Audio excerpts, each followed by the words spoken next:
시편 53편입니다. 시편 53편입니다.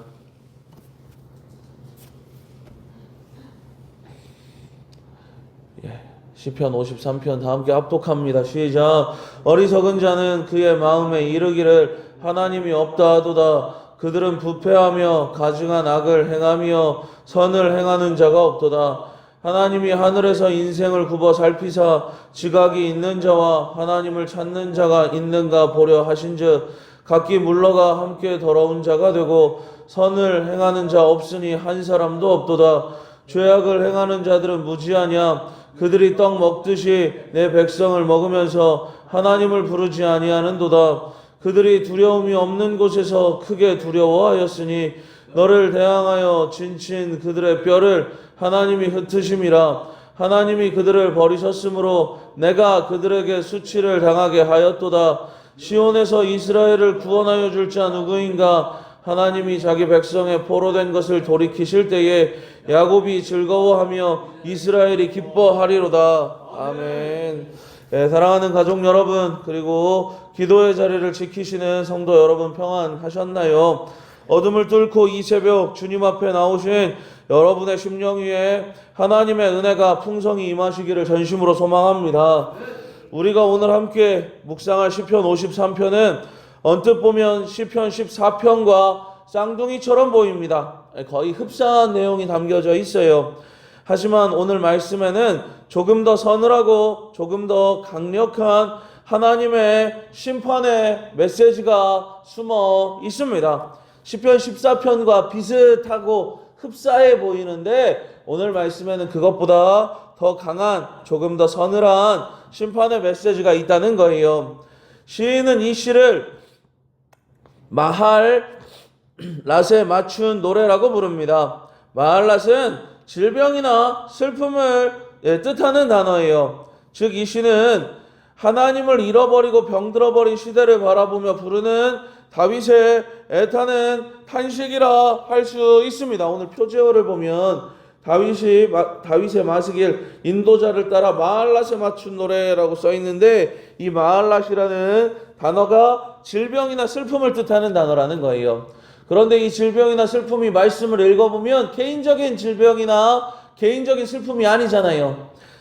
병들어버린 것 같은 세상, 슬픈 세상 가운데 다윗의 탄식이 지금 말씀에 담겨져 있지요. 오늘 이 새벽 말씀을 통해 우리 자신을 비추어 보고 이 시대 속에서 우리가 붙들어야 할 소망이 무엇인지 분명히 확인하는 시간 되시기 바랍니다. 1절 말씀 보도록 하겠습니다. 1절 같이 한번 읽어볼게요. 시작. 어리석은 자는 그의 마음에 이르기를 하나님이 없다 하도다. 그들은 부패하며 가증한 악을 행하며 선을 행하는 자가 없도다. 여기서 어리석은 자의 동그라미 하나 치도록 할게요. 이 어리석은 자의 히브리어가 나발이라는 거예요. 나발하면은 여러분들 누구 생각나세요?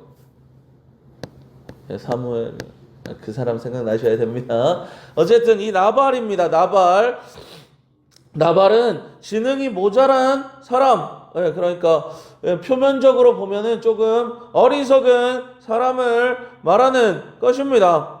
그런데 이 사람들이 실제로 세상적으로 모자라느냐? 그렇지는 않아요. 이 사람들이 세상적으로는 똑똑하고 계산이 빠를지 모릅니다. 그러나 영적으로는 죽어있는 자, 즉 자신의 삶 안에 하나님을 생각하지 않는 사람, 이 사람이 성경이 말하는 어리석은 사람입니다. 자기 입속 챙기기에 부족한 사람을 말하는 것이 아니라 하나님 앞에 서서 영적으로 제대로 서 있지 않은 사람, 이 사람을 성경은 어리석다고 말하는 거예요. 고대 사회에서 신의 존재 자체를 부정하는 사람은 드물었어요. 그러니까 신이 없다고 말하는 사람은 별로 없었다라는 거예요. 그러므로 여기서 하나님이 없다는 말은 실제로 신의 존재, 그러니까 신이 없다라고 말하는 사람이라기보다는 하나님은 내 인생에 간섭하지 않는다. 내가 무슨 짓을 해도 하나님은 모를 것이다 라고 생각하는 사람들을 말하는 거예요. 그러니까 진짜로 하나님 없어, 이런 생각을 가졌다기보다는 하나님은 계실지도 모르지만 하나님은 내 인생에 아무런 영향을 미치지 않아. 나는 내 고집대로 살 거야. 라는 사람들이 바로 성경이 말하는 어리석은 사람이다라는 겁니다. 여러분, 하나님이 바로 우리 옆에 계시고 우리의 삶에 개입하시고 우리의 삶을 주의 깊게 살펴보십니다.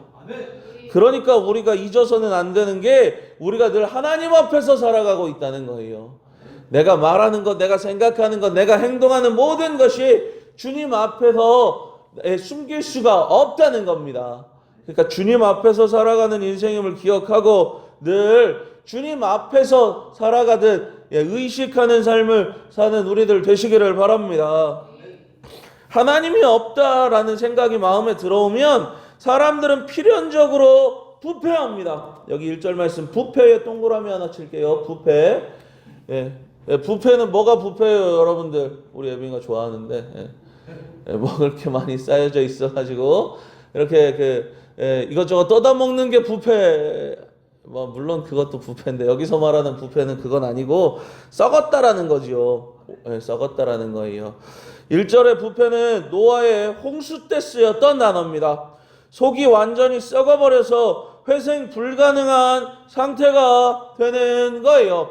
과일이 있습니다. 여러분들, 이 과일이요, 처음에 볼 때는 괜찮은데 어느 날 이게 썩을 수가 있어요. 이 썩은 과일, 여러분들, 이 썩은 과일 어떻게 돼요? 겉보기에는 괜찮아 보일지 모르지만 귤이 썩으면 이제 그때부터 문제입니다. 겉으로 볼 때는 멀쩡한데 안에 보면 어때요? 이게 균이 들어가 있는 거잖아요.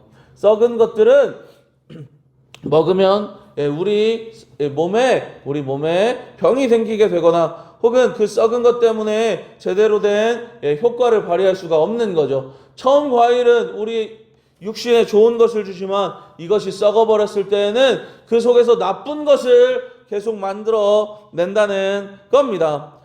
어리석은 사람의 인생이 이와 같다는 거예요. 썩어버렸기 때문에 그 마음속에서 나오는 것이 좋지 않은 것, 그 마음속에서 나오는 것이 나의 삶을 괴롭히는 것이 될 수 있다는 겁니다. 하나님께서 하늘에서 인생을 굽어 살피십니다.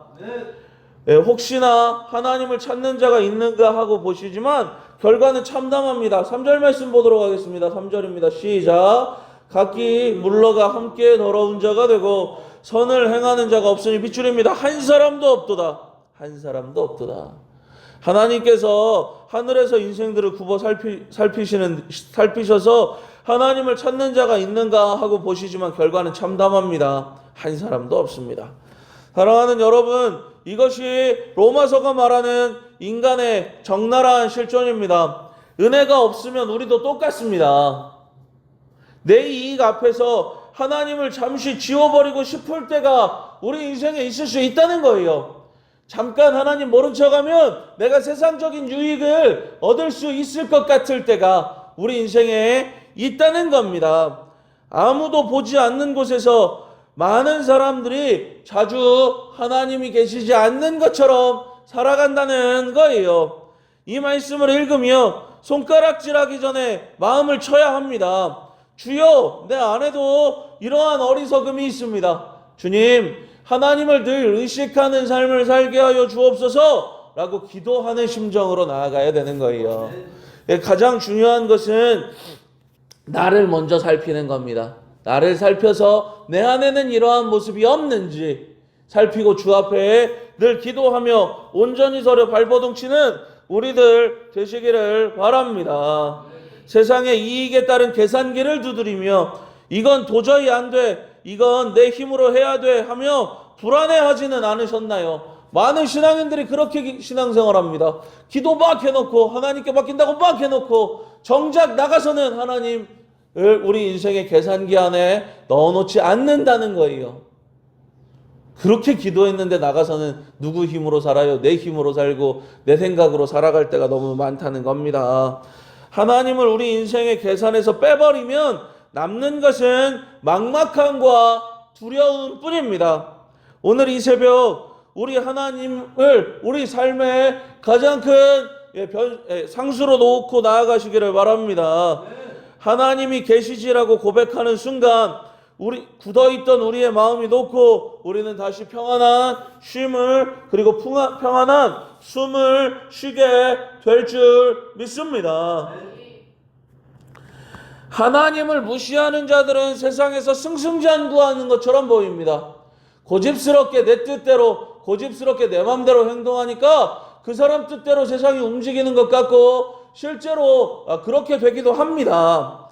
그러나 4절 말씀을 보면 그들은 결국 그렇게 살아가는 것에 대하여 심판을 받게 돼요. 5절 말씀이에요.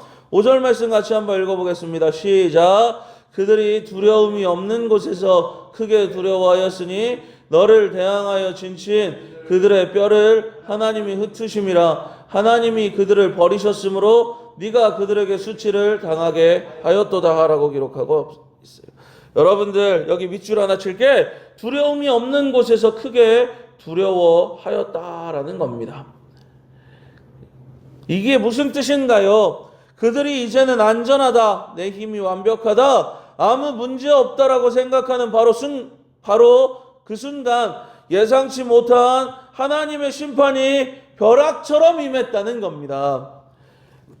여러분, 악하게 사는 자들이 굉장히 위세가 등등해 보이고 굉장히 괜찮아 보이지만 생각지 못한 때에 하나님의 심판이 나타나게 될 겁니다.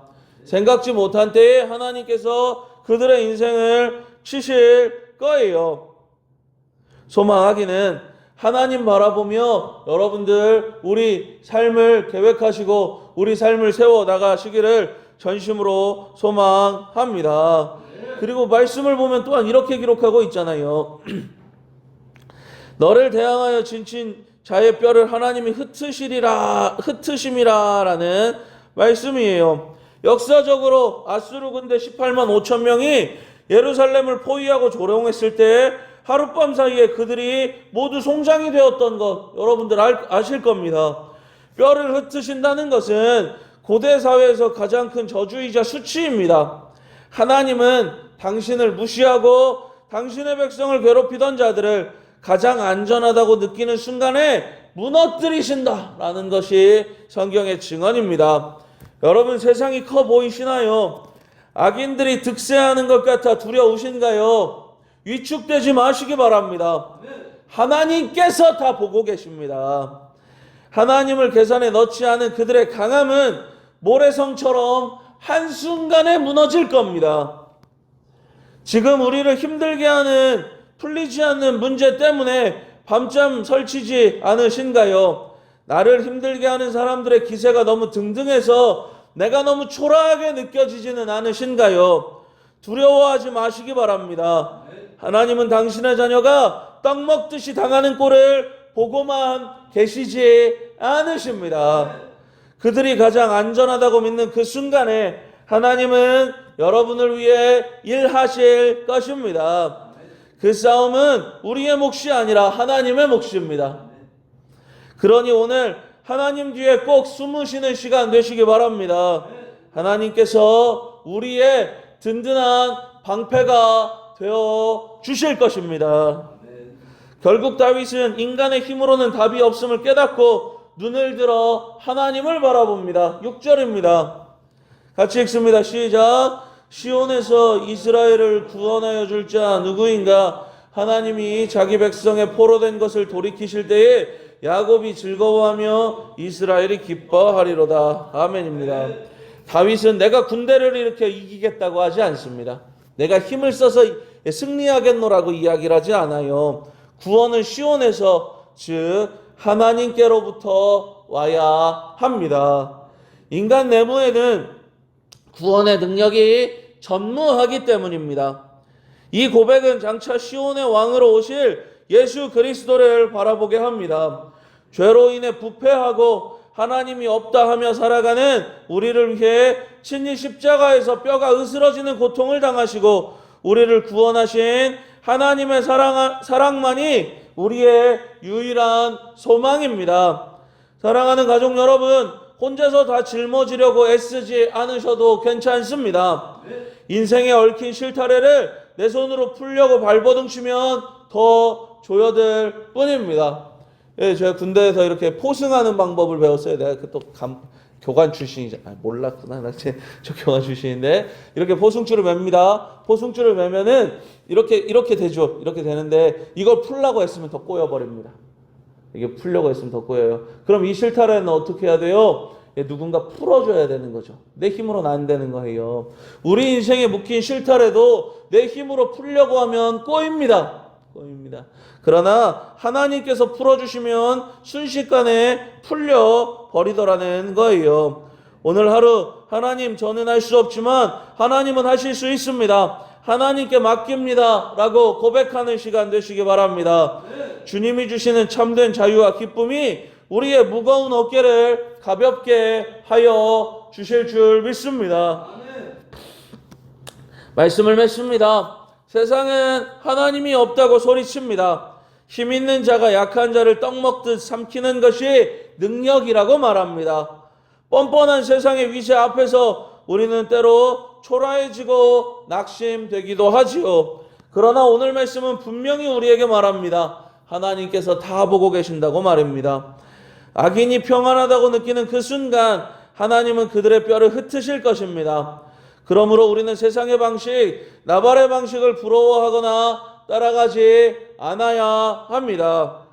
오늘 하루 삶의 모든 자리에서 하나님이 계신다는 사실을 기억하며 사시기 바랍니다. 하나님을 두려워할 줄 아는 것이 지혜의 근본입니다. 하나님을 경외하는 우리의 삶을 통해 이 병든 세상 속에 참된 구원의 즐거움이 증거되기를 예수님의 이름으로 축원합니다.